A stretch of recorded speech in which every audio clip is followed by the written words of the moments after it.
नमस्कार दोस्तों। आज का विषय बहुत गंभीर है, बहुत गहरा है और हर इंसान की जिंदगी से जुड़ा हुआ है। विषय है पराई स्त्री से बचो, नहीं तो जिंदगी नष्ट हो जाएगी। यह कोई डराने वाली बात नहीं है, यह जीवन को बचाने वाली चेतावनी है। श्री कृष्ण का संदेश। श्री कृष्ण ने जीवन में संयम, मर्यादा और धर्म को सबसे ऊपर रखा। श्रीमद् भगवद गीता में भी स्पष्ट कहते हैं, मनुष्य का पतन बाहर से नहीं, उसके अपने मन से शुरू होता है। विचार बिगड़ते हैं, फिर चरित्र बिगड़ता है और अंत में पूरी जिंदगी बर्बाद हो जाती है। पराई स्त्री का आकर्षण विनाश की पहली सीढ़ी है। पराई स्त्री का अर्थ है जो आपकी पत्नी नहीं है, जो किसी और की अर्धांगिनी है। उसके प्रति गलत भाव रखना, नज़र से, मन से या कर्म से, यह धर्म के विरुद्ध है। शुरुआत कैसे होती है? पहले हल्की सी मुस्कान, फिर बातें, फिर छिपकर मिलना, फिर झूठ, फिर विश्वासघात और देखते ही देखते सम्मान, परिवार, प्रतिष्ठा सब खत्म। महाभारत हमें सिखाती है कि अधर्म और वासना का परिणाम कितना भयानक होता है। दुर्योधन का अहंकार और गलत दृष्टि पूरा वंश ले डूबी। जब मन पर नियंत्रण नहीं रहता तो राजपाट भी बचा नहीं पाता। पराई स्त्री से संबंध के परिणाम। नंबर 1, परिवार टूटता है, पत्नी का विश्वास टूटता है, बच्चों का भविष्य अंधकारमय हो जाता है। नंबर 2, सम्मान समाप्त होता है। समाज सम्मान देता है चरित्र को, धन या शक्ति को नहीं। नंबर 3, मानसिक शांति नष्ट होती है, हर समय डर कहीं बात खुल ना जाए। नंबर 4, कर्म फल से बचाव नहीं, जो जैसा बोता है वैसा ही काटता है।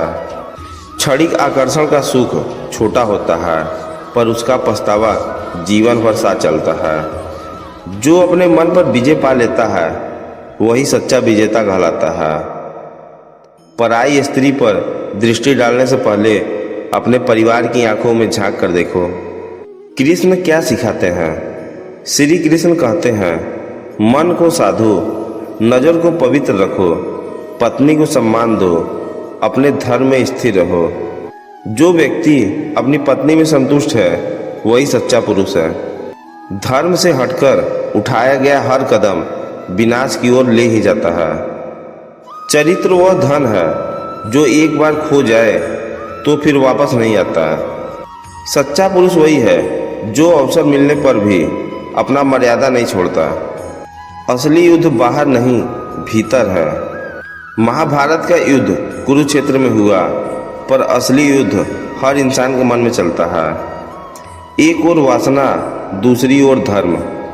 एक ओर आकर्षण, दूसरी ओर जिम्मेदारी।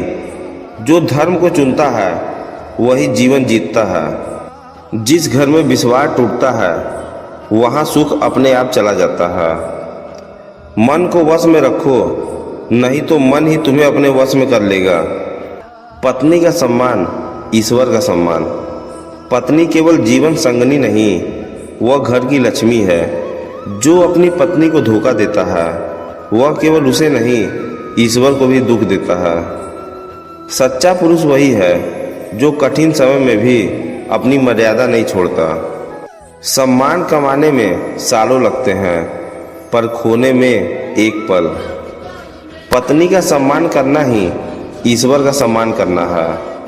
कर्म का कठोर नियम। जीवन में कुछ भी छुपा नहीं रहता, समय सब उजागर कर देता है।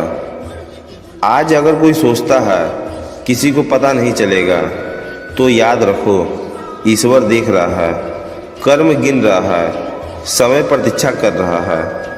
वासना की आग पहले दूसरों को नहीं, स्वयं को जलाती है। जो धर्म की रक्षा करता है, धर्म उसकी रक्षा करता है। जीवन बचाने का मार्ग।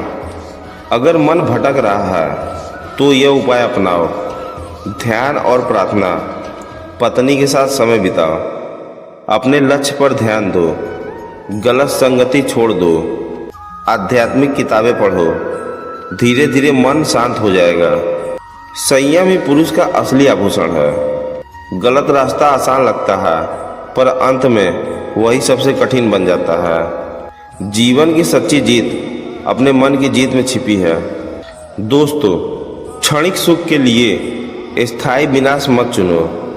पराई स्त्री का आकर्षण कुछ पल का हो सकता है, पर उसका परिणाम पूरी जिंदगी भुगतना पड़ता है। धर्म का मार्ग कठिन जरूर है, पर अंत में वही सुख देता है। याद रखो, जो अपने चरित्र की रक्षा करता है वही अपने परिवार की रक्षा करता है, और जो अपने चरित्र को बचा लेता है वही सच्चे अर्थों में सफल होता है। अगर आपको यह संदेश अच्छा लगा हो तो इसे शेयर करें, ताकि किसी की ज़िंदगी बर्बाद होने से बच सके। राधे राधे। वीडियो को लाइक करना और चैनल को सब्सक्राइब करना ना भूलें। धन्यवाद।